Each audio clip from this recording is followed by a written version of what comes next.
যখন ভারত ফুটবল উন্নয়নে বিপ্লব ঘটাচ্ছে তখন বাংলাদেশ পিছিয়ে পড়ছে এক অযোগ্য কোচের কাঁধে ভরসা রেখে। দক্ষিণ এশিয়ার ফুটবল এখন রূপান্তরের মধ্য দিয়ে যাচ্ছে।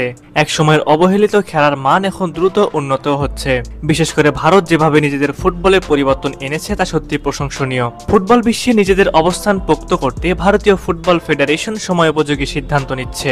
বিশ্বমানের কোচ, পরিকাঠামোগত উন্নয়ন, বয়সভিত্তিক কার্যক্রম এবং আন্তর্জাতিক মানের প্রস্তুতি। সম্প্রতি ভারতের জাতীয় দল নতুন কোচের অধীনে বেশ ভালো পারফর্ম করছে। তারা শুধু সাফ নয়, ভারত এখন এশিয়ান কাপ ও বিশ্বকাপ বাছাই পর্বে প্রতিদ্বন্দ্বিতার জায়গাতেও লড়াই করছে।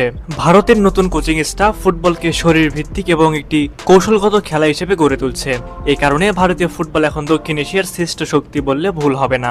বিপরীতে বাংলাদেশ চলছে যেন পরিকল্পিত ধ্বংসের মিশনে। বাংলাদেশ ফুটবল যেন এক বিপরীতমুখী পথে হাঁটছে।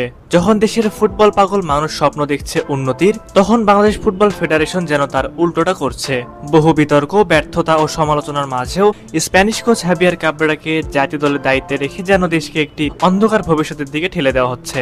এই ক্যাব্রেরার অধীনেই বাংলাদেশ গত কয়েক বছর ধরে ধারাবাহিকভাবে ব্যর্থতার সাক্ষী। ফিফা র্যাঙ্কিং একের পর এক পতন, শক্তিশালীতা দূরে থাক, তুলনামূলক দুর্বল দলগুলোর সাথেও লড়াই করতে না পারা, গোল করার সামর্থ্যের অভাব, ট্যাকটিক্সের স্থবিরতা, সবই ক্যাব্রেরার ব্যর্থতার প্রতিচ্ছবি। সবচেয়ে উদ্বেগজনক বিষয় হলো আগামী মাসে বাংলাদেশ মাঠে নামবে 2027 এশিয়ান কাপ কোয়ালিফাইং ম্যাচে, যেখানে প্রতিপক্ষ হবে এশিয়ার শক্তিশালী ও প্রতিদ্বন্দ্বিতাপূর্ণ দলগুলো।